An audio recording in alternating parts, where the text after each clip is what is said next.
Harshad Mehta is hero. Yes Harshad Mehta is villain. Yes.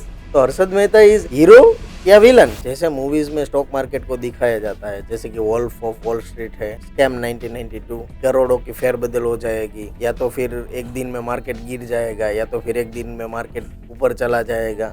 सच में ऐसा होता है? यार देखो, आपने एसिड इन्वेस्टमेंट का न्यूज में बहुत सुना होगा कि 3 रुपए का शेयर था, हाँ। कुछ 2 लाख के ऊपर गया। हाँ, बिना चार्ट पढ़े, बिना स्टडी किए, बिना पैटर्न देखे कोई ऐसा स्टॉक ढूंढना हो आगे जाके बहुत सारा प्रॉफिट देने वाला हो, या एक दिन में डबल हो जाने वाला हो, ऐसा कोई स्टॉक है? मार्केट में ट्रेड करने के लिए भाई साहब कोई डिग्री की जरूरत नहीं है। तो पेनी स्टॉक में काफी सारा ऐसा सुना है। आपके पास ऐसा कोई पेनी स्टॉक बताना चाहोगे? आपके पास ऐसा कोई पेनी स्टॉक है? तो गाइस, आज हमारे सामने है व्योम रिसर्च एलएलपी के ओनर कुलदीप बूटानी। तो आज हम उनसे काफी सारे क्वेश्चन करेंगे। हमारे पास काफी सारे क्वेश्चंस है और उसमें हम क्लियर होंगे, और कुलदीप भाई सारे क्वेश्चंस के आंसर देंगे शेयर मार्केट के बारे में। तो कुलदीप भाई, विदाउट योर वेस्टिंग टाइम, हम सीधा पॉइंट पे आते हैं। स्टॉक मार्केट में, शेयर मार्केट में आज भी लोग टायर 2, टायर 3 और टायर 4 में, ऐसा क्यों है? लोग या तो फिर इसे सट्टा समझते हैं, या तो फिर मिरेकल कि पैसे डूब जाएंगे, या तो फिर एक दिन में करोड़पति हो जाएंगे। वहाँ के लोगों का है ना, सिर्फ माइंड सेट अलग है। जैसे टायर 1 के लोग मार्केट को अच्छे से यूटिलाइज कर रहे हैं क्योंकि उनको पूरा नॉलेज है। अगर टायर 1 के लोगों को पूरा नॉलेज है, उसी तरह के टायर 2, टायर 3 और टायर 4 के लोगों को अच्छा नॉलेज आ जाए, तो जैसे टायर 1 के लोग मार्केट को अच्छे से यूटिलाइज करते हैं, उसी तरह से बाकी के लोग भी मार्केट को अच्छे से यूटिलाइज करेंगे और उनका देखने का नजरिया पूरा बदल जाएगा। जैसे मूवीज में स्टॉक मार्केट को दिखाया जाता है, जैसे कि वॉल्फ ऑफ वॉल स्ट्रीट है, स्कैम 1992, करोड़ों की फेरबदल हो जाएगी, या तो फिर एक दिन में मार्केट गिर जाएगा, या तो फिर एक दिन में मार्केट ऊपर चला जाएगा। सच में ऐसा होता है? देखो, आप सोच रहे हो कि करोड़ बड़ी बात है। मार्केट के लिए 1 करोड़ कोई बड़ी बात नहीं है। मार्केट 1 मिनट में करोड़ क्या है, खुलने के साथ मार्केट पहले 30 सेकंड में करोड़ों का टर्नओवर बना लेता है। एक बार एनएसई और बीएसई के टर्नओवर का डेटा देखो, कितना टर्नओवर होता है। लाखों करोड़ में टर्नओवर होता है एनएसई का। सर, हम और भी बात पे आते हैं, जैसे कि इंट्राडे ट्रेडिंग, स्कैम्स हो गया, सारी चीज़ों को तो चलो साइड में रख देते हैं। अभी आगे मैं आपको एक क्वेश्चन करना चाहता हूँ कि 20 से 25 हज़ार जो बंदा कमा रहा है अभी, तो वो ट्रेडिंग कैसे करे, और सही में वो ट्रेडिंग कर सकता है या नहीं कर सकता, या तो फिर वो ट्रेडिंग करना चाहता है तो क्या तरीका है कि वो स्टॉक मार्केट में, शेयर मार्केट में वो इन्वेस्ट कर पाए और थोड़ा सा प्रॉफिट कमा पाए? जो आदमी आपने जैसे बोला कि 20-25 हज़ार कमा रहा है, मार्केट के लिए बहुत कम है। अगर ये आदमी जो 20 हज़ार 25 हज़ार कमा रहा है, वो धीरे धीरे नॉलेज इकट्ठा करके ट्रेडिंग स्टार्ट करे, तो वहाँ से भी अच्छा खासा प्रॉफिट निकल सकता है। ओके। और आपको तो पता है ट्रेडिंग में कितना रिस्क है, राइट। रिस्क अगर आपको नहीं लेना और आराम से कमाना है, ओके। तो म्यूचुअल फंड एसआईपी तो है ही अपने पास। हाँ, उनका रिस्क रिवॉर्ड तो सबको पता है कि आराम से प्रॉफिट देगा, रिस्क भी बहुत कम है। बराबर। और अगर आपको ये दोनों में से एक भी चीज़ नहीं करनी, तो यार हमारे जैसे सेबी रजिस्टर्ड आर किस काम के हैं। तो कुलदीप भाई, एक पेनी स्टॉक के पॉइंट पे आते हैं। तो पेनी स्टॉक में काफ़ी सारा ऐसा सुना है कि भाई या तो फिर पेनी स्टॉक डबल ट्रिपल हो जाता है, या तो फिर एक झटके में नीचे आता है, या तो फिर वो डबल से ट्रिपल प्रॉफिट करके देता है। सही में ऐसा होता है? या तो फिर आपके पास ऐसा कोई पेनी स्टॉक बताना चाहोगे? आपके पास ऐसा कोई पेनी स्टॉक है? देखो, पेनी स्टॉक में हमने बहुत देखा है कि कई बार वो मैनिपुलेशन का शिकार होता है। बराबर। या तो इसमें कोई ना कोई तो स्कैम चलता ही होता है। ओके। नहीं मतलब मैं ऐसा नहीं बोल रहा कि हर पेनी स्टॉक ऐसा होता है, कई पेनी स्टॉक अच्छे भी होते हैं, but as a SEBI registered R हम लोग कभी भी पेनी स्टॉक में इन्वेस्ट करना प्रीफर नहीं करते। जैसे मैंने सुना है कि स्टॉक मार्केट में ट्रेडिंग करने के बाद काफ़ी लोग ऐसा बोलते हैं कि भाई अमीर और अमीर होते जा रहे, गरीब और गरीब होते जा रहे।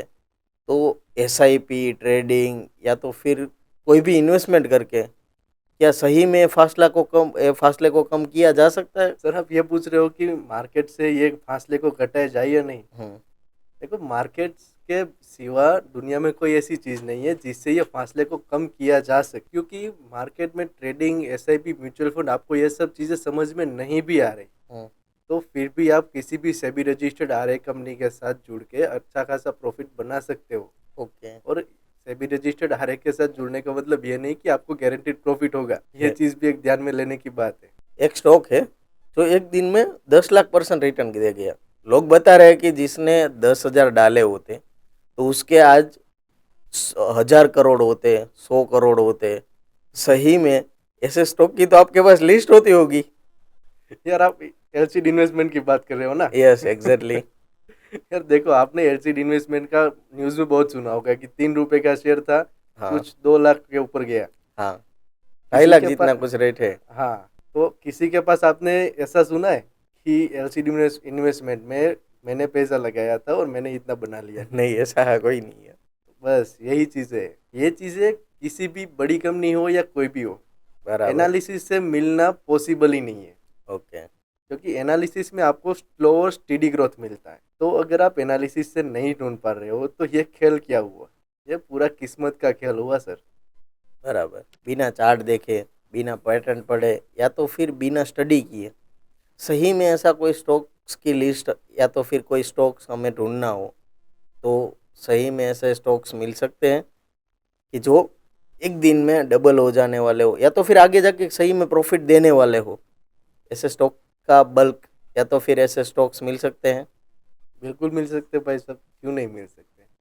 अगर आपको कंपनी का बैलेंस शीट और जो रिजल्ट्स आते हैं वो वगैरह आपको पढ़ना आता है, हम्म। और कुछ टेक्निकल टर्म्स जैसे पी रेशियो वगैरह, ओके। अगर ये सब चीज़ें आपको पढ़ना आता है तो हम्म। आप डेफिनेटली 100% आप कोई ऐसा शेयर तो ढूंढ ही लोगे जो आगे जाके अच्छा खासा प्रॉफिट रिटर्न देने वाला है। ओके। और बात रही, आपने जैसे बोला कि स्टडी की है, हाँ। तो भाई साहब स्टडी की बात रही तो डिग्री की कोई ज़रूरत नहीं है मार्केट में ट्रेड करने के लिए। ओके, थोड़े स्टॉक के नाम बता रहा हूँ, आपको सिर्फ बताना है कि ये अंडर वैल्यू है या over value. Tata Motors, under value by 53%, Reliance, over value by 11%, ITC, over value by 37%, Asian Paints, over value by 45%, MRF, over value by 14%, Trident, over value by 25%, Adani, under value by 10%, Adani Power, under value by 10%, Coal India, under value by 16%, Tata Elxsi, over value by 30%। Maruti Suzuki. वो under value भी नहीं है, over value भी नहीं है, flat है। Okay, now अभी कुछ रैपिड फायर फायर क्वेश्चन पे हम आते हैं। आपको सिर्फ यस और नो में आंसर देना है। Okay, intraday trading is equal to नुकसान का घर। Definitely yes. Harshad Mehta is hero. Yes. Harshad Mehta is villain. Yes. तो हर्षद मेहता इज हीरो या विलन? हर्षद मेहता कुछ लोगों के लिए हीरो था, बहुत सारे लोगों के लिए विलन था। ओके। क्योंकि उस टाइम पर हर्षद मेहता की वजह से बहुत मिडिल क्लास लोगों ने अच्छा पैसा बनाया था मार्केट से। ओके, क्या स्टॉक मार्केट वालों को पेंडेमिक से घबराना चाहिए? बिल्कुल नहीं, कोविड के टाइम पर देख लिया सबने। क्या एस्ट्रोलॉजी स्टॉक मार्केट में यूजफुल है? नहीं। क्या एसआईपी लोगों को अमीर बना सकती है? बिल्कुल, क्यों नहीं बना सकते? पास्ट में आपने कभी भी 10 लाख का प्रॉफिट किया था? ये कॉन्फिडेंशियल, ये मैं नहीं बता सकता। ये सारा दिन स्क्रीन के सामने बैठने वाले ट्रेडर गलती कर रहे हैं? कुछ लोगों के लिए यस, क्योंकि स्क्रीन के सामने बैठने में सब लोगों का साइकोलॉजी ठीक नहीं रहता। आपको इनमें से कोई एक चीज चूज करनी है। अगर आप चाहो तो एक्सप्लेनेशन दे सकते हो। फॉर्च्यूनर या 10 लाख का स्टॉक पोर्टफोलियो? फॉर्च्यूनर चूज करूंगा क्योंकि वो 45 लाख की आती है। ओके। उसको बेच के मैं पोर्टफोलियो बनाऊंगा। अगर आपको कोई एक स्टॉक खरीदने का मौका मिले, 1 लाख हो या 1 करोड़ हो, नो मैटर। टाटा का कोई भी स्टॉक उठा लूंगा क्योंकि टाटा का भरोसा है, लोग ने देखा हुआ है पहले भी मार्केट में। ओके, एक स्टॉक जो आपको लगता है कि अगर इसमें पैसा लगाया होता तो आज बिलियनर होते या तो फिर करोड़पति होते। अभी बात हुई एलसीडी इन्वेस्टमेंट की।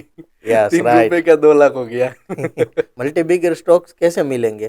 कोई तरीका है जल्दी से निकलने का? Multi bag stocks, yes. Multi bag stock ढूंढना इतना भी मुश्किल नहीं है, लोगों को बहुत मुश्किल लगता है। Okay. मैं आपको बताता हूँ, सिर्फ कंपनी का पी रेशियो वगैरह जो टेक्निकल टर्म्स है वो पढ़ो, और पास्ट के कुछ ईयर का रिटर्न पढ़ो, और जो रिजल्ट आता है उसको पढ़ो। ओके। आपको आराम से समझ में आ जाएगा कि ये कंपनी का ये शेयर प्राइस नहीं होना चाहिए, जो रिटर्न इसने पास्ट दिया है ओके। वो रिटर्न ये नहीं है, इसका पोटेंशियल कुछ अलग है। तो आपको यहीं से समझ में आ जाएगा कि किस तरह से मल्टी बैग स्टॉक को ढूंढना है। कोई मुश्किल चीज नहीं है। तो आज कुलदीप भाई ने काफी सारे क्वेश्चंस के आंसर दिए जो हमारे के लिए काफी सारे यूजफुल है। ऐसे ही क्वेश्चंस और आंसर की डिबेट चलती रहेगी। आगे पॉडकास्ट आते रहेंगे। तो ऐसे ही नए वीडियोस के लिए हमारे पेज को फॉलो करो, हमारी चैनल को सब्सक्राइब करो और ऐसे ही पॉडकास्ट के लिए हम लोगों को ऐसे ही फॉलो करते रहो। और ये वीडियो को तो लाइक करना ना ही भूले।